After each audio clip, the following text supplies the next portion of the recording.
Good morning, good afternoon, or good evening, wherever you are, and welcome.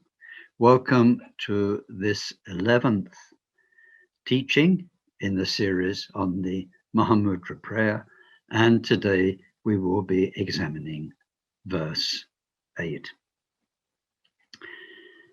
Well, verse 7, as we saw, was about a very, very important topic, which is basis, and then path, and then the fruition. And there we saw, without going back to it too much, how the whole thing is totally centered on Buddha nature. In Tantric teachings, Vajrayana teachings, there are many levels, in particular the 4 levels of Tantra. The highest level is highest yoga Tantra, and there we find Mahamudra, there we find Dzogchen. And in those, one thing is primordial, and all the rest is details. It is a proper understanding of Buddha nature, what is called Buddha nature, the pure, timeless nature of mind, which is wisdom, love, compassion, and peace, and power to help beings. The rest is about what comes out of that in terms of the various Buddha forms we can connect with, do mantras for, do visualizations for. But the whole point is to know that the very essence of your mind, my mind, of mind, is pure. So that's a very important topic. And now what goes along with that topic, because it's about the basis of our being, is that purity. Nothing to do with the passing consciousness story of impurity. And then the path is based on recognizing that. And the fruition is to become that totally. We saw that.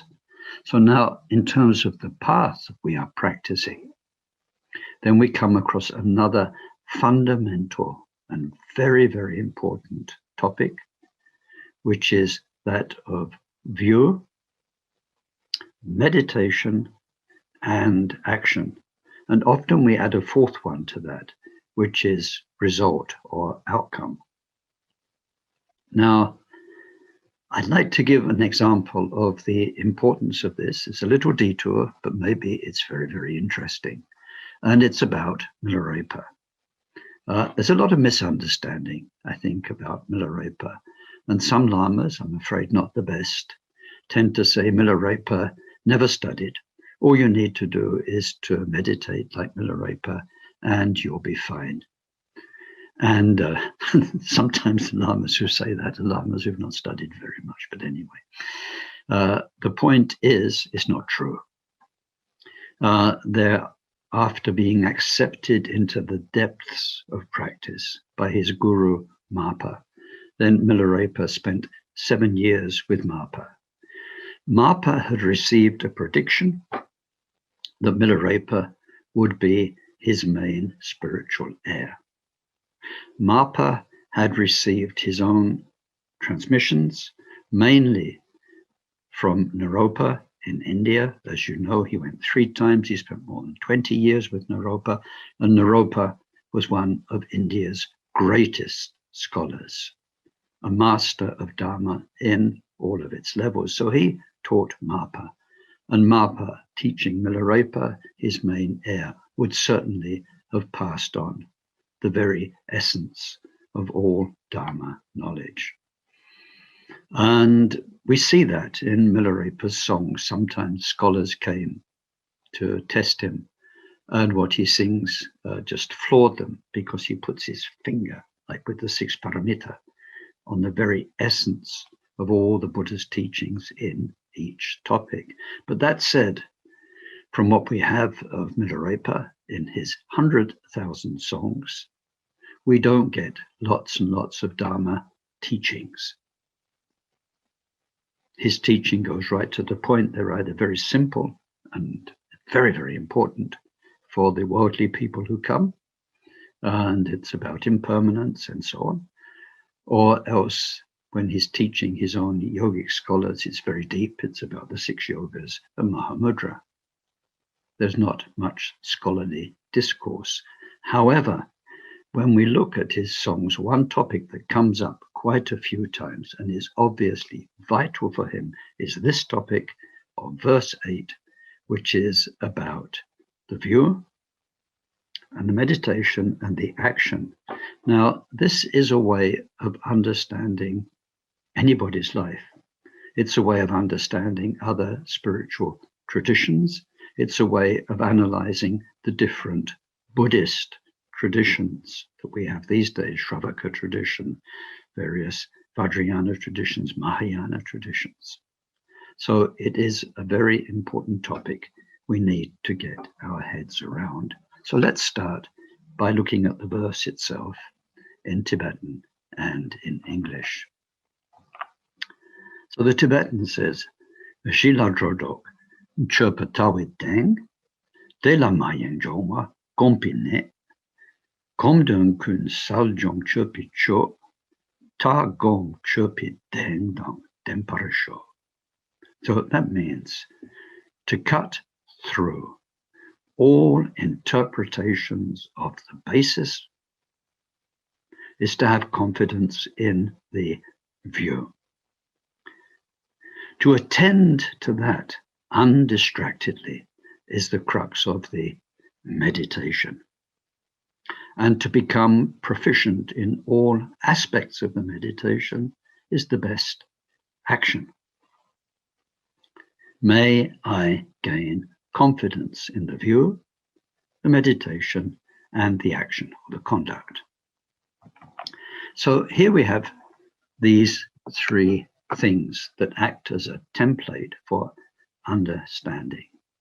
What does this mean? The view means the way that somebody understands their existence and existence all around them, and in particular, their own spiritual path. So a Christian follows the teachings of the Bible, the Old and the New Testaments, has mainly a belief in Jesus, and knows that salvation comes from entrusting themselves to Jesus as their, to put it very simply, their view of things. Somebody who's not following a religion, who is kind of a modern day skeptic who believes basically in science, will believe whatever science is saying these days about evolution, about the brain, about microbiology, about atoms and so on. And they will base their understanding of life and who they are, a one-off biological existence with a brain that works in the way it does. And they'll base their life on that. And so on and so on. Of course, in Dharma, we base our view on the Buddha's teachings of the truths, the 2 truths, the 4 truths, on karma and interdependence, on voidness, on impermanence, and the possibility of enlightenment, and so on. So that is our view. Now, before we come to this verse in particular, then once somebody has a view, then that will be the guiding light of their life. And their life, then we analyze in 2 areas. The first one we call the meditation, which is what you do with yourself in your own intimacy. It's you and your mind. A Christian will pray, basically, and believe with their mind. And then somebody who believes in science will be very interested in learning more, studying more, seeing research, being up to date with their knowledge. They won't be praying or believing necessarily. And so meditation, the word gom, actually means in its etymology to familiarize yourself. So it's how we train our mind to have an attitude, an approach towards life and to who we are, in order that our lives correspond to our beliefs. So if you're a Christian, then you want to be a kind person, love your neighbor, serve and so on. It informs how we want to change our attitude, reprogram ourselves, condition ourselves is GOM. It's not necessarily, although it's translated as meditation, sitting on a cushion in a posture. It is for us, that's the way we do it. But the word GOM and this term meditation means what you do with yourself based on your view of everything. So that's one consequence of the view, which is all important, what you do with yourself. And the second consequence is called conduct or action. Now, this isn't about you and you, but about you and the rest of existence.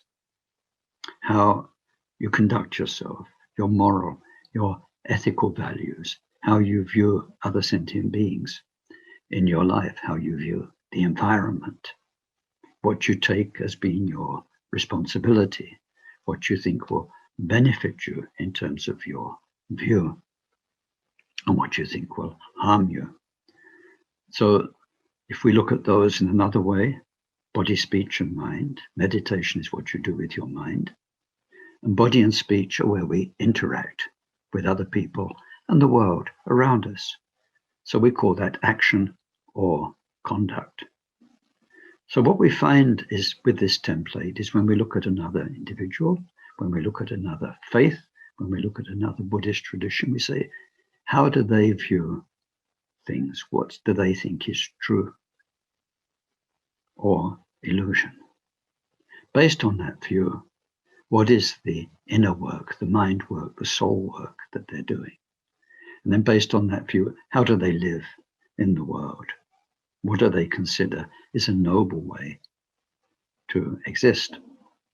And we can add the fourth thing. If somebody sees the world this way and meditates that way and conducts themselves this way, what will be the outcome? What will be the very best possible outcome? Now, here we saw in the last verse that the view is one of Buddha nature. That although we are at the moment locked up in illusion, which is like a dream, it's like a mirage, and so on, like a conjuration, like hypnosis, that is not the truth of the matter. That is impermanent. It depends on causes and conditions, never stays the same even for a second. The truth of the matter is the primordial purity of mind. So the verse says, to cut through all misinterpretations of the basis is to have confidence in the view. So for this, we need to study Maitreya's Buddha nature teachings, and we need to receive from our guru the very pithy personal instructions which bring Maitreya's Buddha nature teachings to life, which insist that you and I are really and truly Buddhas. It doesn't mean that we are little Indian people somewhere, or any of these shiny images of Pure Lands and so on. It means that the truth of our mind has always been, is right now, and will always be perfect love, perfect compassion, that is by its nature devoid of any tangible thing we can pin down, but it's like that, and a power to help our fellow beings. So what our historical ego-deluded mind would tend to do is to take us away from that central truth into stories of ourselves, stories of others, which are very relative and often very harmful. So we need to, in the view, working on the basis, learn to see ourselves as pure, life around us as pure perspective, and other beings as intrinsically pure, temporarily deluded, intrinsically pure, just like us, just like us. So we need to learn about that view. We need to apply it to life, and work with that understanding intensely until it becomes the way we see the world. When we look on other beings, we see them as past mothers, past parents, past best friends. We see them as future Buddhas. We have a pure view of everything. And of course, Vajrayana practice helps us with that. So we need to pay a lot of time, give a lot of time and effort to getting the understanding correct. And then, based on that view, then the Mahamudra practice. Now, the practice, the meditation, as it's called here, comes from the Guru. Taisitupa is presently a present teaching, or has been teaching, the ocean of definitive meaning, ocean of certainty teachings, where you have so many steps of shamatha and then so many practices to give you insight, vipassana, and then in the end a pointing out of the nature of mind. So all of that is there to help us in the intimacy of ourselves as we sit on a cushion and we explore our mind to discover what our mind is. With the Guru's help, we are slowly finding the nature of this mind. We still the mind through shamatha. We practice shamatha on external objects, non-sacred objects, sacred objects, on internal objects that we visualize or concentrate in our body-mind, in our energy system. And then sometimes we learn shamatha with no object whatsoever.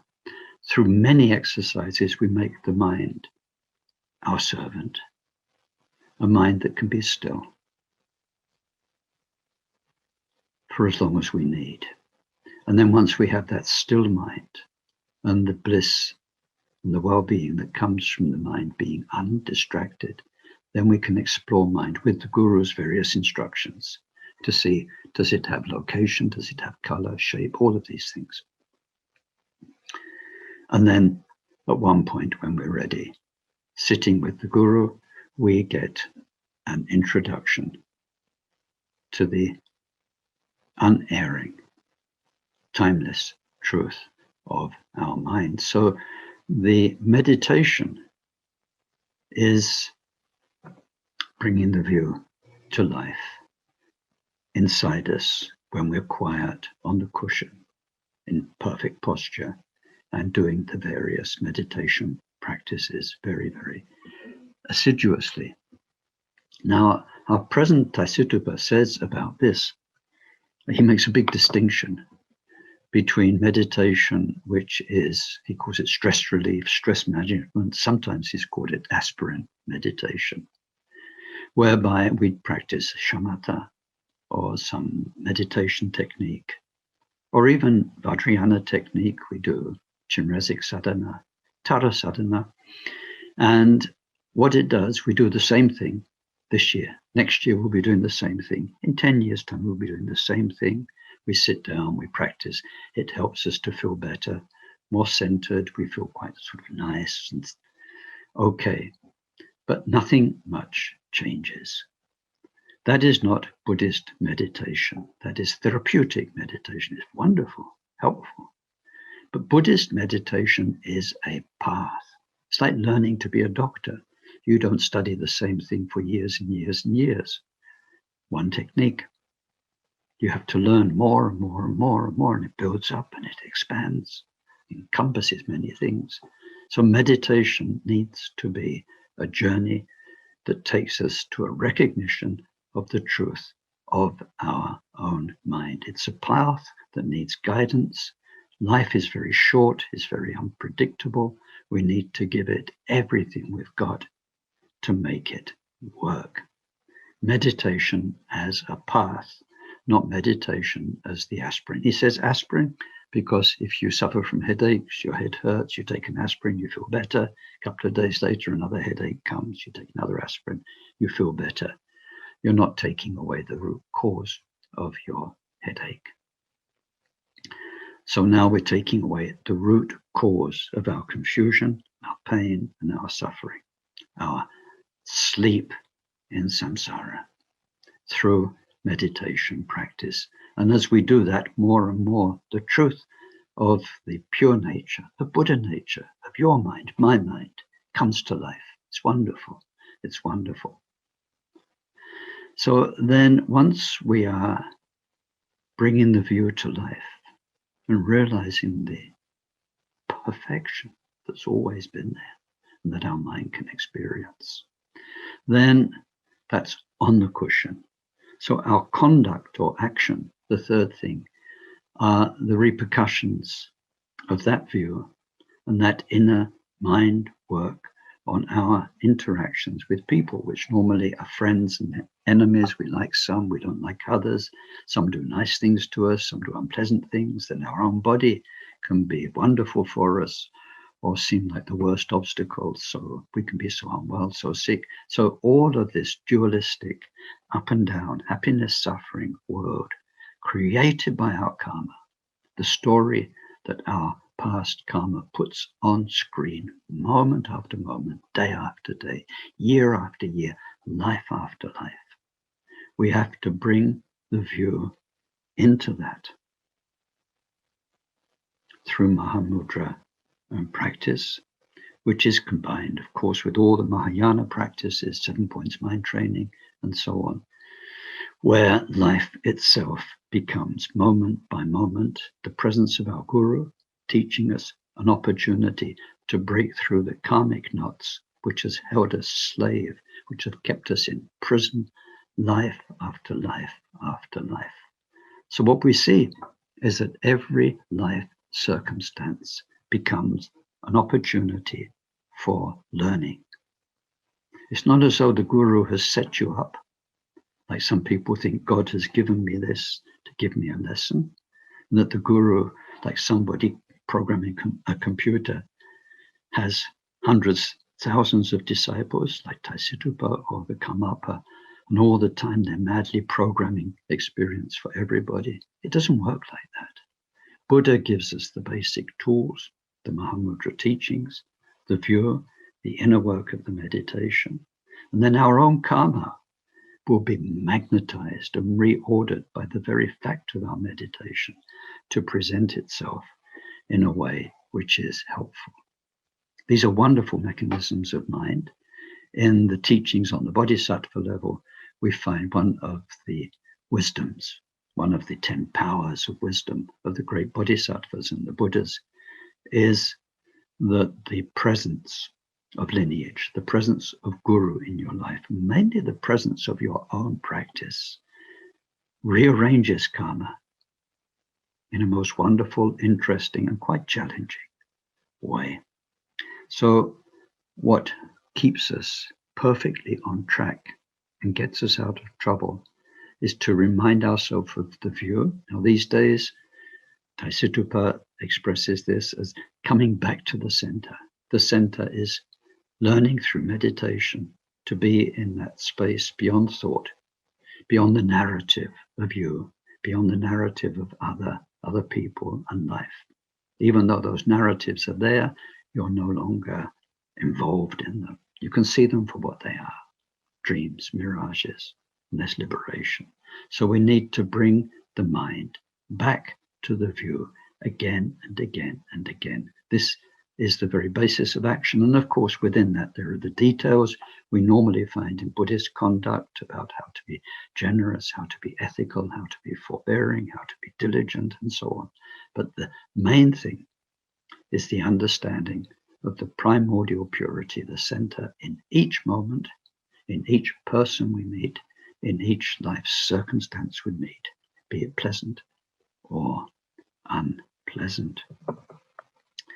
So there we have the view, the meditation, and the conduct or the action. And the last line says, may I gain confidence in the view, the meditation, and the conduct. Confidence, sometimes called Vajra pride, has nothing to do with pride and ego and arrogance. Sometimes it's expressed as confidence that you are the deity, like Chenrezig, because we're all Chenrezig. So this confidence is at its heart a confidence in your own pure nature, Buddha nature, which is beyond any form.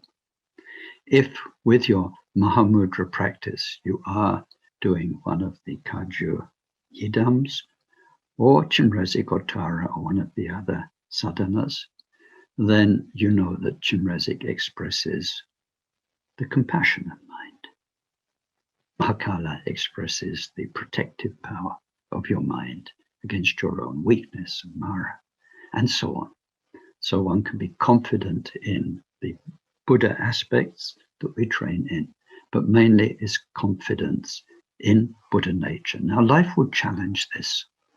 What your ego will want to do, what Mara, the negative forces all around us, will want to do, is to fall into the trap of ego, of storytelling, of getting involved, of creating more karma. What we are doing in Mahamudra is learning not to be involved. We are non-stick. You're like a lovely non-stick cooking pan. The food doesn't get stuck and make a mess. You make your eggs and they just slide out. Our mind is not sticky anymore. We stay centered in the beauty of the lineage blessing, the Guru's blessing, of the love, which is the truth of our heart chakra, and all the other things that come through the Bodhisattva training on loving kindness and compassion, the Guru's training on shamatha and vipassana, and introduction to the nature of mind. Now, this verse is a summary. So the following verses will be a verse specifically giving us a bit more about the view, and then a verse telling us a bit more about the meditation, and one about the conduct. So we're gradually unpacking the details of our Mahamudra path. I hope this was helpful. Thank you very, very much for allowing me to share some of these Mahamudra teachings with you. Many thanks to the 8th Taisutapa, the present Taisutapa, for their commentaries, and to the 16th Karmapa, and to Akon Rinpoche for all of their teachings, and of course Trangpa Rinpoche and Khenpo Sotim Gyaltso. Wonderful masters, wonderful teachings. So be well, and look forward to seeing you very, very soon. Bye-bye.